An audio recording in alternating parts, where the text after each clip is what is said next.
세 아들을 가진 그 교육학자가 있었습니다. 학자니까 보는 눈이 조금 다르겠죠. 각기 다른 세 가지 태도를 세 아들에게서 발견했습니다. 아이가 막 기어다닐 무렵에 아이 앞에 장애물이 있는데 그 장애물에 대해서 큰 아들을 키울 때는 그 장애물이 있으면 큰 아들은 멈추어 주저앉아 버렸다는 것입니다. 근데 둘째 아이를 키울 때 가만히 보니까 둘째 아이는 장애물이 있으면 그것을 그냥 피해가지고 다른 데로 기어가 버리더라는 것입니다. 그리고 세 번째 아이를 키우니까 그 세 번째 아이는 장애물을 밀어젖히고 전진하더라는 겁니다. 그러니까 이 세 아이가 다 장애물에 대한 태도가 각각 다르다는 것입니다. 그래서 학자니까 이게 참 흥미를 느꼈습니다. 각자 어떻게 서로 이렇게 다른 태도를 보일까? 그래서 기어다니는 또래의 아이들, 다른 아이들을 실험하기 시작했습니다. 근데 역시 세 가지 종류로 나타났습니다.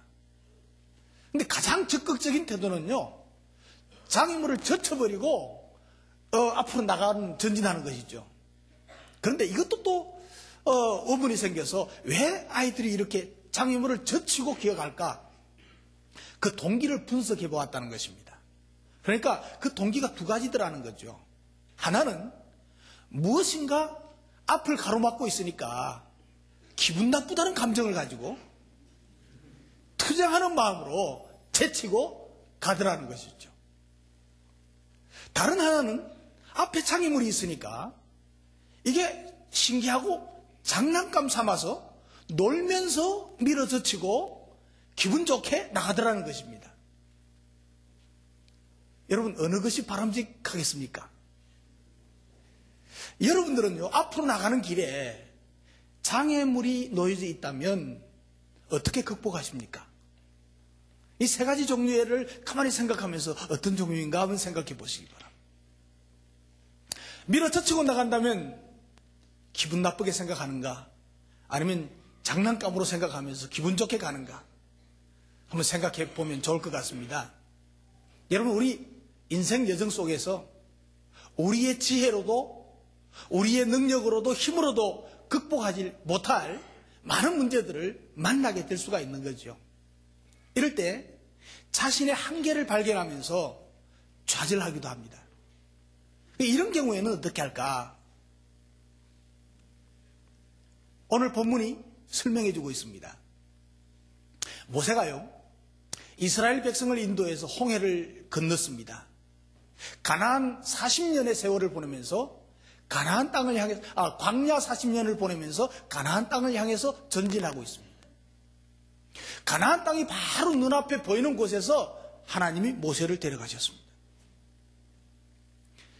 그러니까 모세의 종이자 그 모세의 참모 역할을 했던 여호수아를 지도자로 세우셨습니다. 그리고 여호수아는 이스라엘 백성들을 이끌고 첫 관문인 요단강을 홍해같이 건너는 기적을 경험했습니다. 가만히 보면 홍해는요, 밤새도록 동풍을 일으켜가지고 갈라놓고 건너게 하셨죠. 그런데 요단강을 건널 때는요, 물이 막 큰 물이 흐르는데 그에 발을 들여놓게 했습니다. 벗개를 메고 발을 들여놓는 동시에 이제 요단강이 갈라지고 물이 벽에 쌓여서 지나가는 것을 볼 수가 있습니다. 그래서 요단강은 넘쳐 흐르는 중에 들어가라는 명령에 순종했을 때 갈라져 쌓이게 되는, 그리고 육지같이 건너게 되는 또 기적을 경험하게 되는 것입니다. 이제 요단강을 건넜습니다. 가나안 땅으로 진입했습니다. 이제. 그런데 눈앞에는 또 여리고라고 하는 성이 버티고 있습니다. 맨 처음 막다트린 요새가 바로 여리고성이었습니다. 이스라엘 백성들은요, 이 여리고성을 반드시 함락시켜야만, 정복해야만 가나안 땅에 들어갈 수 있는 관문인 것입니다. 그 당시 여리고성은요, 너무나 튼튼하게 지어져 있습니다. 이중벽으로 되어 있는데요, 내벽이, 안쪽 벽이 넓이가요 안쪽 벽이 4m 내지 5m 정도. 그러니까 지금 뭐 차가 한 대 지나가도 충분할 만큼 든든한 벽입니다. 그리고 바깥에 벽이 하나 더 있는데 그 벽은 2m 정도. 이 정도 되는 거죠.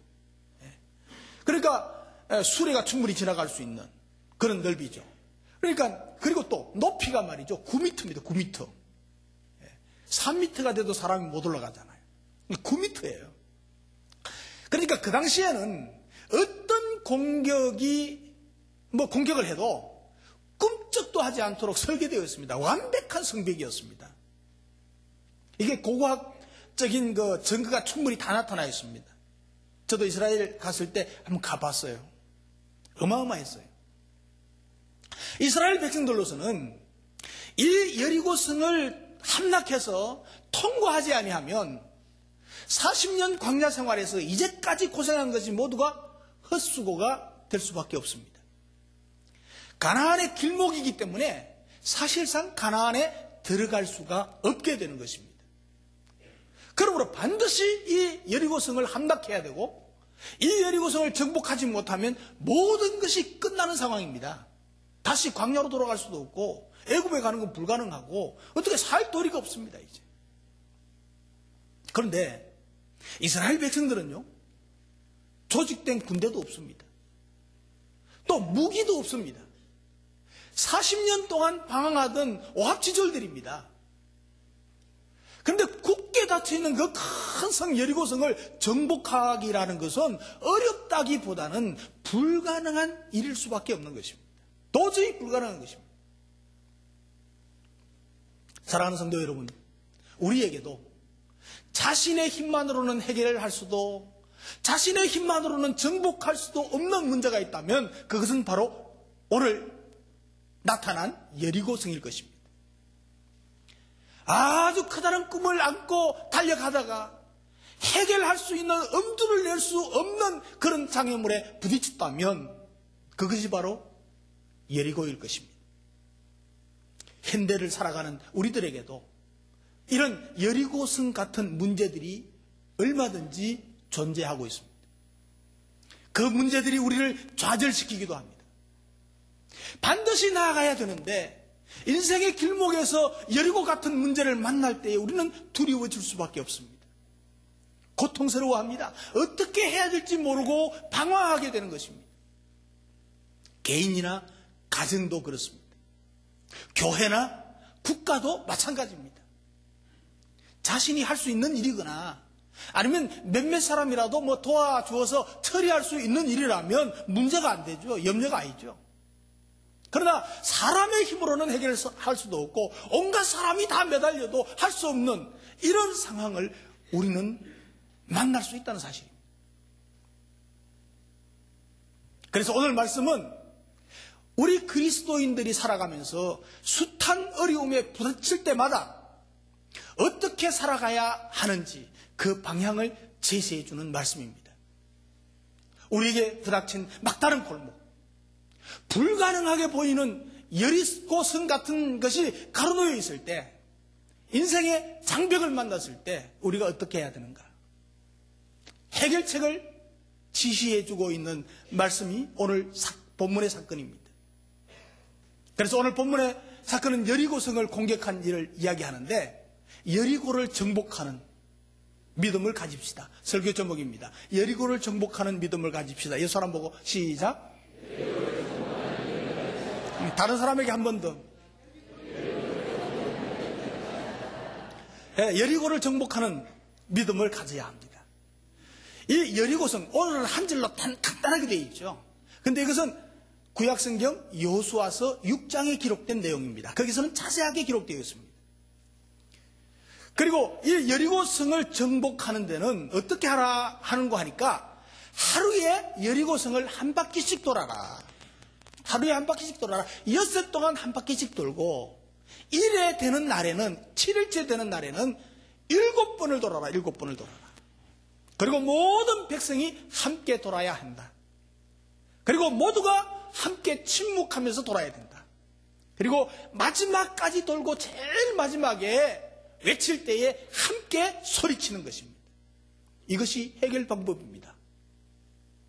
너무 허황된 방법 같습니다. 그런데 이 방법밖에 없습니다. 그래서 이 방법에서 우리가 모든 어려운 문제를 만났을 때 어떻게 해결할 수 있는가 하는 것을 제가 두 가지로 정리해 드리겠습니다. 여리고를 정복하려면 어떻게 해야 되느냐? 하나님만 바라보아야 합니다. 자, 옆 사람 보고 하나님만 바라보십시다. 한 번 더 어떤 일이 있더라도 하나님만 바라보십시다. 자, 여리고성을 정복하는 방법은 여리고성을 도는 겁니다. 그런데 여기서 여리고성을 돌 때의 원칙이 하나 있습니다. 그게 뭐냐 하니까 언약궤, 법궤를 가운데 두고 법궤 앞에는 무장한 군인이 서고 그리고 7명의 제사장이 나팔을 불면서 나머지 군인들과 백성들은 법궤 뒤를 따르는 것입니다. 여기서 중요한 것은 뭐냐 하면은 행진할 때 여리고성을 돌 때 언약궤가 중심이 된다. 법궤가 중심이 되어야 한다는 것입니다. 법궤를 중심에 두고 앞에 두고 모든 백성이 따르는 것입니다. 그러면 이 법궤, 이 언약궤는 뭘 의미하느냐? 이 언약궤는 하나님의 임재를 상징하는 것입니다. 그 법궤는 바로 하나님이 임재하시는 것을 상징하고 눈으로 볼 수 있는 겁니다. 이것은 하나님께서 그들 가운데 임재해 계신다는 뜻이 됩니다. 하나님의 임재를 상징하는 법궤를 중심에 놓고 행군을 하는 것입니다. 하나님을 우리의 삶의 중심에 놓고 살아야 된다는 것입니다. 하나님을 이스라엘 백성 중심에 놓고 여리고성을 도는 것입니다. 이것은 무엇을 의미합니까? 지금까지 하나님이 나와 동행하셨다. 지금까지 나와 동행하셨던 하나님, 지금도 나와 동행하시고 계시는 하나님, 그리고 앞으로도 나와 동행하실 그 하나님을 바라보고 가라는 것입니다. 굳게 닫힌 여리고성 앞에 서 있는 하나님의 백성들에게 하나님의 명하신 명령입니다. 우리 앞이 막혀서 아무런 길이 보이지 않을 때 제일 먼저 할 일이 무엇입니까? 하나님과의 관계를 돌아보는 것입니다. 이스라엘 백성들에게는 세상적인 무기는 없었습니다. 그런데 세상 사람들이 볼 수 없는 무기가 있었습니다. 그게 무엇입니까? 하나님입니다. 비록 그들이 칼이나 창이나 마병, 대포는 없었지만 전능하신 하나님과 동행했다는 사실입니다. 언약궤가 앞서갈 때는 앞서가시는 하나님을 생각하는 것입니다. 보는 것입니다. 언약궤가 등 뒤에 올 때는 내 등 뒤에 계시는 하나님을 생각하는 것입니다. 가운데 계시는 하나님을 바라볼 때는 항상 나의 중심에 나와 함께 하시는 하나님을 바라보라는 것입니다. 항상 하나님을 바라보면 그 하나님과 동행하면서 전진하면 하나님이 도와주신다는 것입니다. 바로 이것이 우리가 승리할 수 있는 비결입니다. 우리의 승리는 무엇을 소유했느냐가 아니고 무엇을 가지고 있는가냐 하는 것이 아니고 누구와 함께 있느냐 하는데 달려있다는 사실을 믿으시기 바랍니다. 하나님과 함께하는 것이 승리의 비결인 것입니다. 내 인생의 가장 큰 복은 하나님과 함께 가는 것입니다. 우리 앞에 어떤 장막이 가로놓여도 어떤 장벽이 가로놓여도 하나님과 함께하면 문제가 되지 않는다는 사실입니다. 하나님과 함께하면 실패하지 않습니다. 해결할 수가 있습니다. 저는요, 우리 그리스도인들의 삶은 언제나 기적의 연속이어야 된다고 생각합니다. 홍해의 기적은, 여리고의 기적은 그 당시로 끝난 것이 아니고 오늘날 현재에도 우리를 통해서 계속되어야 한다는 사실입니다. 생각해보면요, 지금까지 이스라엘 백성들이 달려온 길은 모두가 기적의 연속이었습니다. 앞에는 홍해가 가로막혀 있고 뒤에는 애국 군대가 표격하고 있고 옆으로 도망갈 길도 없고 절체절명의 위기에서도 홍해가 열려서 구원을 받았습니다. 40년간 광야 생활에서 만나로 먹이시고 메추라기로 먹여주시고 반석에서 물을 터뜨려 주셔서 지금까지 살 수 있었던 것입니다. 요단 강물이 넘쳐 흘러도 멈추어서 열리는 기적 가운데 요단강을 건넜습니다. 그럼에도 불구하고 새로운 위기를 만나면 하나님이 함께 계심을 망각해버리고 잊어버리는 이스라엘 백성들의 모습을 보고 있습니다. 지금 여러분들 앞에 여리고가 가로막고 있습니까? 도저히 해결할 수 없는 것처럼 보이는 일이 앞을 가로막고 있습니까? 그렇다면 살아계신 하나님을 바라보시기 바랍니다. 앞이 막혔을 때는 위를 보시기를 바랍니다. 내가 처한 상황 가운데서 하나님이 함께 하심을 깨달으시기를, 믿으시기를 주님의 이름으로 축복합니다. 지금까지 우리가 살아오면서 언제 한 번이라도 여러분들의 힘으로 살아온 적이 있습니까? 어느 것 하나라도 내 힘으로 내 지혜로 다 한 것이 없지 않습니까? 하나님이 보호하시고 하나님이 인도하시고 하나님이 역사하심으로 지금까지 살아올 수 있지 않았습니까? 그렇다면 창조주 하나님, 생사와 복을 주관하시는 하나님이 내 삶의 중심에 계심을 믿으시기 바랍니다. 그리고 그 하나님을 바라보시기를 바랍니다. 하나님은 완전한 승리와 완전한 구원을 이루어 주실 것을 믿으시기 바랍니다. 이것이 여리고를 정복하는 믿음입니다. 하나님을 바라봐. 어떤 경우에서도 어떤 문제 앞에서도 하나님을 바라볼 수 있는 영안이 열려서 하나님만 바라보는 저와 여러분 되시기를 주님의 이름으로 축복합니다. 그리고 여리고를 정복하는 믿음, 어떤 믿음을 가져야 되느냐? 함께 순종해야 합니다. 옆 사람 보고 함께 순종하십시다. 함께 순종하는 것, 하나님을 바라보고 그리고 하나님의 말씀에 함께 순종하는 것, 이 두 가지가 중요한 것입니다. 여호수아를 통해서 하나님의 명령이 선포되었습니다. 여러분, 성경은요 시대마다 지도자를 통해서 말씀하시고 순종하게 하셨습니다. 하루에 한 바퀴씩 6일 동안 7일째는 7번을 도는 것입니다. 총 몇 번입니까? 13번을 도는 것이죠.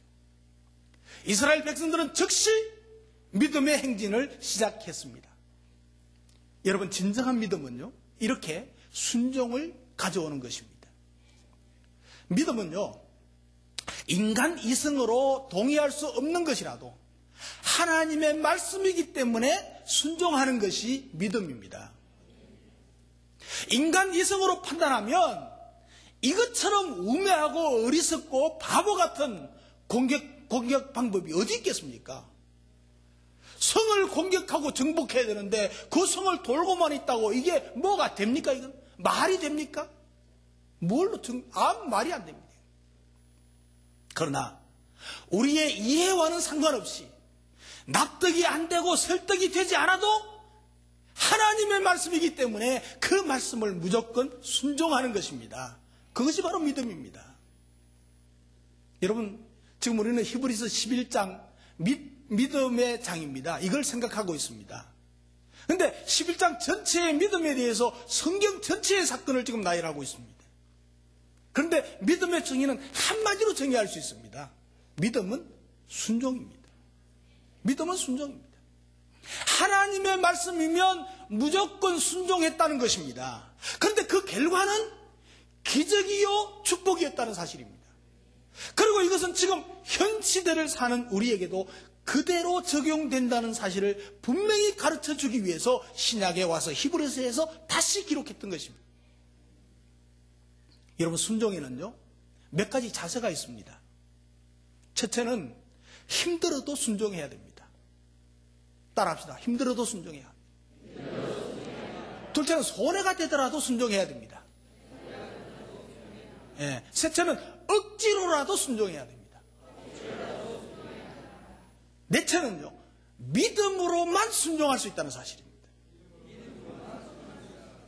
옆 사람 보고 믿음으로만 순종합시다. 자, 여러분, 그런데 한 가지 더 중요한 것이 있습니다. 정말로 중대한 일이고 엄청난 일일수록 함께 순종할 때 놀라운 기적이 일어났다는 사실입니다. 홍해도요 모세의 지시와 동시에 함께 건넜습니다. 요단강을 건널 때도 여호수아의 지시와 함께 순종해서 건너갔습니다. 오늘 여리고성을 돌 때도 남녀노소 누구나 예외 없이 온 이스라엘 백성들이 함께 돌았다는 사실입니다. 어린아이도 없고 걸리고 노약자도 병든 자도 붙여가면서 함께 돌았습니다. 그 여리고성이 길이가 얼마나 되느냐 하면 보통 사람이요 2시간을 걸어야 되는 거리입니다. 여리고성을 한 바퀴 도는데 2시간 걸립니다. 근데 아마 이스라엘 백성들이 돌 때는 더 걸렸을 겁니다. 이스라엘 백성들이 함께 돌면서 함께 해야 될 명령이 하나 더 있습니다. 그것은 무엇인가 하니까 침묵이라는 명령입니다. 여호수아서 6장 10절에 보면 이런 말씀입니다. 여호수아가 백성에게 명하여 가로되 너희는 외치지 말며 너희 음성을 들리지 말며 너희 입에서 아무 말도 내지 말라. 그리하다가 내가 너희에게 명령하여 외치라 하는 날에 외치라 할 때에 외칠지니라. 자, 여러분 보십시오. 이 한 절 말씀에 침묵에 관한 명령이 3번이나 있습니다. 반복적으로 등장합니다. 너희는 외치지 말며 너희 음성을 들리지 말며 너희 입에서 아무 말도 내지 말라. 침묵하라 이 말입니다. 이것을 계속 강조하고 있습니다. 그러면 왜 침묵하라고 했을까? 여러분 하루에 한 바퀴씩 엿새 동안 돌고 마지막 날은 7번 돌고 13번을 도는 동안 그 엄청난 성이 굳게 닫힌 성을 보면서 한편으로는 더 절망적인 생각이 들지 않았겠습니까? 한번 입장을 바꿔놓고 여러분들이 지금 여리고성을 돈다고 생각해 보십시오. 하나님의 말씀이니 하나님의 종의 말씀이니 순종해서 지금 돌고 있습니다. 그런데 아무리 성을 돌아봐도 열릴 것 같질 않아. 무너질 것 같지도 않아요. 그런데 자유롭게 그냥 말하도록 그냥 두었다면 어떻게 될까요? 그들은 제사장이 부는 나팔 소리는 듣지 않을 것이고 들리지도 않을 것이고 그들 스스로 절망의 참 말들을 서로가 주고받을 것입니다. 그래서 오히려 서로에게 낙심시키고 말았을 것입니다. 예를 들면요. 야, 이 여리고성을 돌고 돌다가 내가 돌겠다.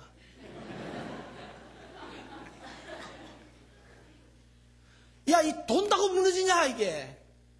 이 돈 사람만 도는 거 아니야 이거? 예? 너도 돌면서 돈 쳐가는 거야 이게. 돌았니? 돌게. 돌고 있네. 말이 됩니까? 온갖 소리 다 할 것입니다. 뭐 뻔한 거죠 뭐. 때문에 하나님은 침묵하게 하셨습니다. 여러분 오늘 우리 세대에도 꼭 필요한 것이 침묵입니다. 어려울 때일수록 큰 문제를 만날 때일수록 우리는 침묵해야 됩니다. 그리고 뭘 바라봐야 돼요? 하나님을 바라봐야 돼요. 여러분 홍해 앞에서도 모세가 백성들에게 명령한 말씀 여러분 기억하십니까? 너희는 가만히 서서 여호와께서 오늘날 너희를 위하여 행하시는 구원을 봐라 그랬습니다. 그게 모세가 뭐라고 그럽니까? 너희는 가만히 서서. 가만히 서서라는 말은 무슨 말입니까? 가만히 서서 쫑알 그래도 괜찮다는 얘기입니까? 아니라는 얘기죠. 가만히 서서 침묵해라. 사람의 힘으로 감당할 수 없는 일을 만났을 때는 말하는 것이 도움이 되지 않습니다. 조용히 침묵해야 제사장들이 부르는 나팔 소리를 통해서 들을 수 있고 언제 부르짖어야 할지 그 명령을 하나님의 음성을 들을 수가 있는 법입니다. 600만 명이나 되는 그 많은 사람들이 웅성거려 보십시오. 무슨 소리인들 어떻게 명령을 전달하겠습니까? 하나님의 음성을 들을 수 있는 방법입니다. 침묵은. 여러분 독수리가 가장 좋아하는 먹이는 두루미랍니다. 두루미. 왜 그러냐 하면 독수리가 두루미를 사냥하기가 가장 쉽답니다. 왜 그런가 하니까 두루미는요 떠들기를 굉장히 좋아한답니다. 조달. 근데 이 두루미는 날아갈 때도 막 푸드득거리고 요란한 소리를 내고 날아간대요. 그러니까 독수리는 아주 멀리 있어도 이게 두루미가 푸드득거리고 날아가는 소리, 그리고 날아가면서도 계속 쪼잘거리니까 벌써 정확하게 아는 거예요. 그리고 또 하도 쪼잘거리니까 독수리가 가까이 와서 먹으라고 잡아와도 그 소리를 못 듣는 거예요, 지금. 예. 그러니까 그냥 쉽게 잡을 수 있는 먹이라는 거죠. 그래서 여러분, 두루미가 막 떠드는 소리는요, 나 여기 있으니까 잡수시오 하는 그 말이 되는 거예요. 예. 그런데 여러분, 놀라운 사실이 있습니다. 조류학자들이요, 신기한 현상을 발견했답니다. 무슨 현상인가 하니까, 나이가 좀 많고 경험이 풍부한 두루미는요, 먼 지역으로 이주할 때 입안에 가득할 정도로 돌을 물고 떠난다는 건 사실입니다. 돌을 물고 떠난대요. 여러분, 침묵만이 자신을 살릴 수 있다는 것을 두루미가 그들의 인생이 아니고 그들의 두루미 삶에서 터득을 했기 때문입니다. 여러분, 세상에는요, 두루미보다 못한 사람들이 많습니다. 우리 교회는 없지만. 이스라엘 백성들도 조그만 일에도 말이 많았습니다. 광야에서요, 불평의 언어가 얼마나 많았는지 모릅니다. 홍해를 건너고 나서 사흘 될 때에 마실 물이 없다고 막 하나님을 원망하고 모세를 원망하고 마라에서 야단났지 않습니까? 그것이 계속됐어요. 부정적인 언어로 수많은 사람이 죽어갔습니다. 그래서 침묵하도록 하셨죠. 여러분, 교회 안에서도요, 열심히 일하면서도 도움이 되지 않는 말을 하는 사람들이 많이 있습니다. 큰빛교회는 없습니다. 근데 다른 교회는 있습니다. 예. 다른 교회 성도들도 이 설교 듣고 있으니까, 예. 이 교회를 아프게 하고, 예. 주님을 섭섭하게 하는 행위가 될 것입니다. 여러분, 다 함께 침묵하고, 그리고 돌고 돌다가 명령이 있을 때 함께 외치라고 합니다.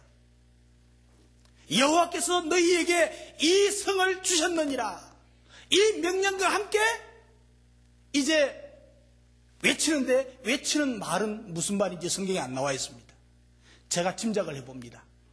이제 여호수아가 여호와께서 너희에게 이 성을 주셨느니라 그러면 아마 이스라엘 백성들이 함께 이렇게 말했을 것입니다. 여리고 성아 무너져라 그랬을 겁니다. 아멘? 예. 그 외침과 동시에 성은 무너졌습니다. 근데 이 9m나 되는 성이 바깥쪽으로 무너졌다면 어떻게 되겠습니까? 이스라엘 백성들이 멸망합니다. 근데 이 성이 안쪽으로 무너졌으면 어떻게 됩니까? 여리고 성 안에 있는 사람들이 멸망합니다. 그런데 놀랍게도 고고학적인 증거로 봐서 이 성이 전부 다 안쪽으로 다 무너졌습니다. 그래서 여리고를 멸망시켰습니다. 여러분, 하나님이 정복해 주신 것입니다. 여러분, 여기서 외친다는 것은 무엇을 말합니까? 모두의 힘을 합친다는 것입니다. 젖먹던 힘까지 다 쏟아서 하나님의 영광을 외치는 것입니다. 외치는 것입니다. 여러분, 한번 외쳐보실랍니까? 여리고 성아 무너져라. 시작. 여리고 성아 무너져라. 예. 내 혼자 소리보다 작아요. 예. 여러분, 복음의 진리 앞에서 울산도 무너져야 돼요. 울산아 무너져라 한번 해볼까요? 시작. 울산아 무너져라. 울산뿐만 아니고 우리 동구 지역도 무너져야 돼요. 예. 동구야 무너져라. 시작. 동구야 무너져라. 예. 우리 세대에 동구의, 울산의 20%, 동구의 20% 벽을 깨트려야 합니다. 지금 한 8% 좀 되는데 20% 되면 10%는 다 나눠주고 다른 교회 10% 우리 가지자고요. 예. 그러면 몇 명이요? 20만이니까 2만밖에 안 돼요. 2만밖에 안 돼요. 여러분, 우리 서울의 큰 교회 2만, 20만, 30만 모이는 교회도 있잖아요. 여러분, 한 번 돌고 두 번 돌고 12번 돌아도 아무 일도 없었습니다. 그러나 끝까지 함께 순종했을 때 무너지고 말았습니다. 사랑하는 성도 여러분, 내가 당하고 있는 고난의 성이 무너지고 운명처럼 따라다니는 가난의 성도 무너지고 끈질긴 사탄의 질병도 무너지고 나는 안 된다고 하는 부정의 성도 무너질지어다. 여호와께서 이 성을 너희에게 주셨느니라. 아멘. 이런 기적이 오늘 우리에게도 있게 될 줄로 믿습니다. 이스라엘 백성 모두가 함께 순종했다는 사실이 중요합니다. 함께 돌고 함께 침묵하고 함께 외칠 때에 여리고성은 무너지고 정복하고야 말았습니다. 사랑하는 성도 여러분, 여러분들을 가로막고 있는 여리고는 무엇입니까? 여러분들에게 홍해가 열리고 여리고성이 무너지는 기적의 은총을 누리시기를 주님의 이름으로 축복합니다. 여리고를 정복하는 믿음은 하나님을 바라보아야 합니다. 그리고 함께 순종할 때 놀라운 기적이 일어나게 되고 그 기적이 저와 여러분들의 기적이 되기를 주님의 이름으로 축복합니다. 설교는 끝났습니다. 한마디 말씀드리겠습니다. 사랑하는 성도 여러분, 우리 교회는요 40년 광야와 같은 25년의 세월을 보냈습니다. 홍해를 건너고 요단강을 건넜듯이 저와 여러분들이 예배드리고 있는 이 성전 건축을 이루었습니다. 그런데 우리의 힘으로서는 너무 엄청난 것이라서 큰 덩어리라서요 감히 우리가 희생의 헌금을 드릴 수도 없었습니다.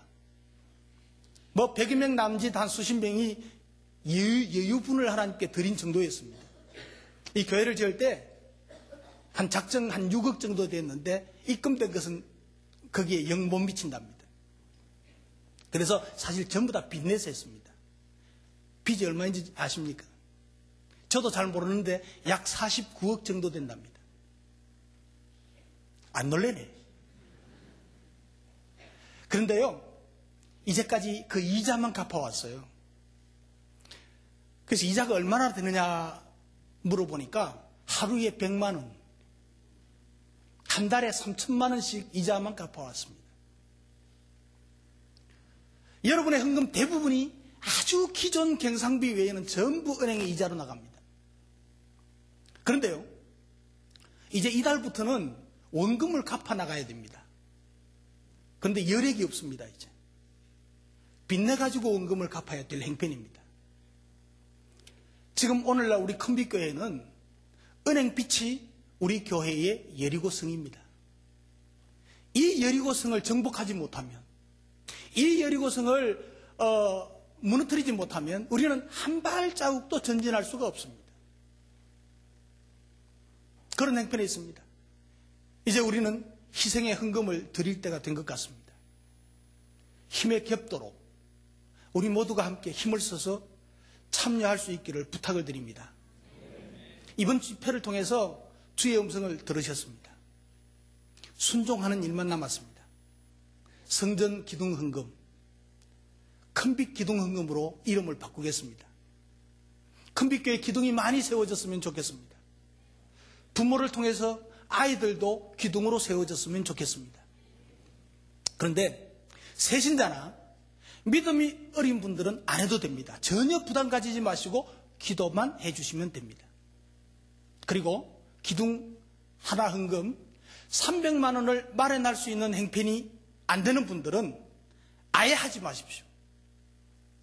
그리고 기도의 기둥이 되셔서 기도하시면서 형편이 될 때까지 기다리시면 됩니다.